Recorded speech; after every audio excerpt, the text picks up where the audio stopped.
নজিরবিহীন বিজয় লাভ করবে।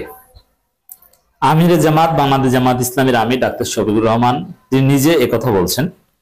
আগামী নির্বাচন ফল হবে ডাকসু জাকসুর মতো জামাতের আমির। এর মানে বিএনপি সেকেন্ড হবে বিপুল ব্যবধানে। জামাতে 1/3 ভোট পাবে এবং কোথাও কোথাও অল্প কিছু সিট জিতবে।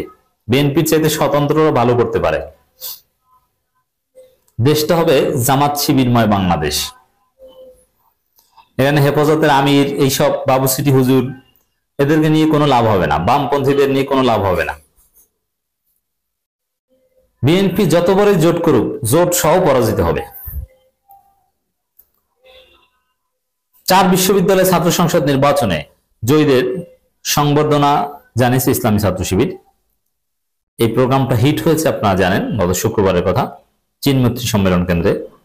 এটা যদি ইন্টারকন্টিনেন্টালে করতো ভালো লাগতো, যদি বিপুল সংখ্যক উপস্থিতি, হ্যাঁ এই লার্জ উপস্থিতি, এটা ইন্টারকন্টিনেন্টাল বা সোনারগাঁওয়ে করা সম্ভব। আমি যদি আয়োজন করতাম আমি ইন্টারকন্টিনেন্টাল করতাম। আমি ব্যক্তিগতভাবে যতটুকু করতে পেরেছি বা করেছি, আমি 5 স্টার মানেরই করেছি, বিস্তারিত বললাম না। আগামী সেখানে ডাক্তার শফিকুর রহমান নানান বিষয়ে কথা বলেছেন, বক্তব্য দিয়েছেন, নসিহত করেছেন। যারা শিবির থেকে নির্বাচিত হননি, স্বতন্ত্র বা অন্য দল থেকে নির্বাচিত হয়েছেন, তারাও আমির জামাতের নসিহত শুনেছে, নসিহত গ্রহণ করেছে। ডাক্তার শফিকুর রহমান বলেন, আগামী নির্বাচনের জাতীয় নির্বাচনের ফল হবে ডাকসু জাকসু রাকসুর মতো। তরুণরা ককপিটে বসে দেশ পরিচালনা করবে, আমরা পেছন থেকে শক্তি যোগাবো। আমির জামাতের এই কথা ফাও কথা নয়, কথার কথা নয়, এটা একদম মন থেকে সঠিক কথা।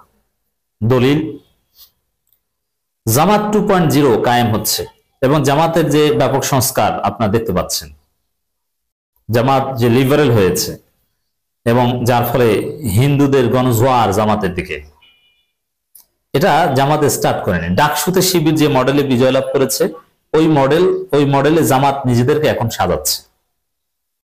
নির্বাচনী প্রচার প্রচারণার স্টাইলে ধর্মভিত্তিক প্রচারণা কতটুকু এই ডাইভার্সিফাইড কান্ট্রিতে, সবকিছু ডাকসু যেভাবে করেছে ওইটা ফলো করেছে।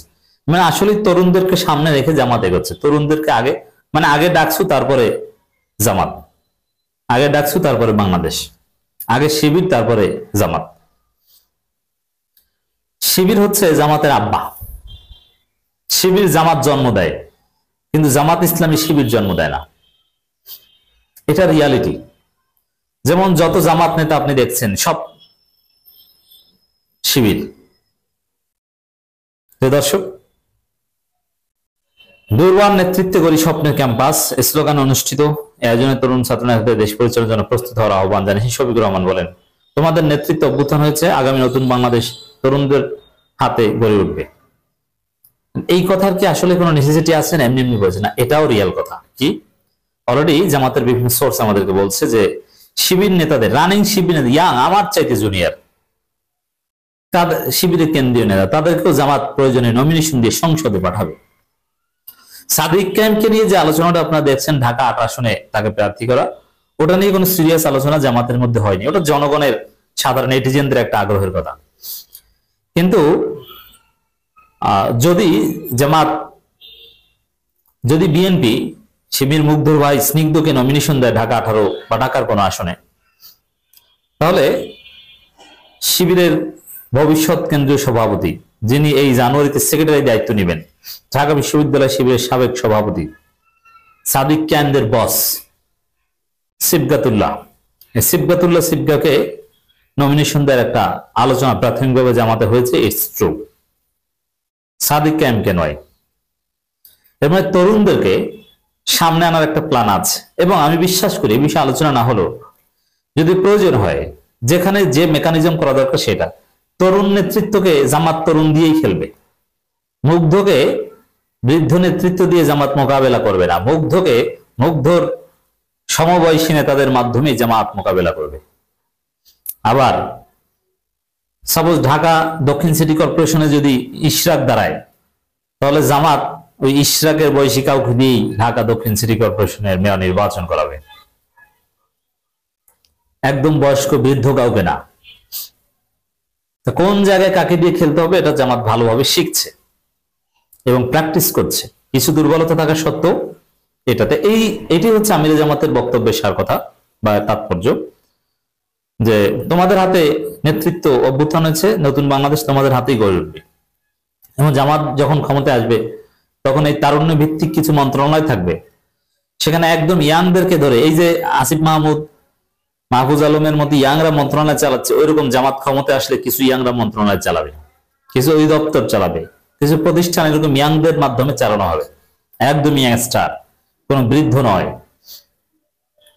বিসিবি, বাফুফে বা আরো এরকম কিছু ফেডারেশন আছে যেগুলো ইয়াং, এনার্জেটিক, গতিশীল, পেশাদার নেতৃত্বের মাধ্যমে জামাত পরিচালনা করবে। এবং যারা অভ্যুত্থানে অংশ নিয়েছে তাদেরকে সবসময় মাথার টাচ করে রাখবে এবং শহীদ পরিবারকে সর্বোচ্চ মূল্যায়ন করবে। আবরার ফাহাদের ভাই, তাকে জামাত বড় পোস্ট পজিশন দিবে, দলীয় না, রাষ্ট্রীয়, ক্ষমতায় আসলে, ওর পড়াশোনা শেষ হলে যদি সে রাজি হয়। এভাবে নানান জনকে মূল্যায়ন করবে জামাত। এই পরিকল্পনা জামাত ইসলামীর আছে, এটাই জামাতের আমির বোঝানোর চেষ্টা করছেন। আর এইভাবেই জামাত ক্ষমতায় আসবে, নির্বাচন করবে, তারপর ক্ষমতায় আসবে। আর ফলাফলটা, এবং দেখবেন যে আরো তরুণীদের মধ্যে, সে হিজাব পড়ুক বা না পড়ুক, সে জাতির জন্য কাজ করেছে, জামাত তাকে মূল্যায়ন করবে। যেরকম ঝুমাদেরকে মূল্যায়ন করেছে, শিবির তার প্যানেলে নিয়েছে, জিতিয়ে এনেছে। শিবির এই ঝুমাদেরকে, সৌমিত্র চাকমাদের না নিলেও শিবির জিতত। শিবিরের ভোট ব্যাংক বা আস্থা কত দূর এটা আপনারা বুঝতে পারছেন।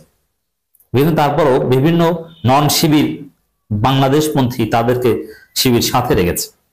তো জামাতও এরকম নানান জনকে সাথে রাখবে এবং তাদেরকে দেশ পরিচালনার দায়িত্ব দিবে। যেমন সামজিদে তুলি বিএনপি নমিনেশন দিয়েছে, আমার বিশ্বাস তিনি পরাজিত হবেন ওখানে, কারণ জামাতের এখন গণজোয়ার, জামাতের প্রার্থী জিতবেন, দেশটা আর মান। কিন্তু তারপর ওই সামজিদে তুলিকে জামাত সংরক্ষিত নারী আসনে যেভাবে সংসদে পাঠাতে হেল্প করবে এবং প্রয়োজনে তাকে, সে যদি রাজি হয়, মন্ত্রিত্ব নিতে অফার করবে। আমি একটা উদাহরণ দিলাম, জামাতের চিন্তা দর্শন বুঝালাম আমিরে জামাত কি চান। এরকম মানে সামজিদে তুলির অসামান্য অবদান আছে, এরকম বিপ্লব অবদান আছে যাদের, এমনকি ঝুমারা, এদের ডাকসুর ম্যাচ শেষ হয়ে যাবে, তারপরে যদি এরা দেশ পরিচালনায় অংশগ্রহণ করতে চান জামাত সুযোগ দিবে, অথচ তারা জামাত নয়।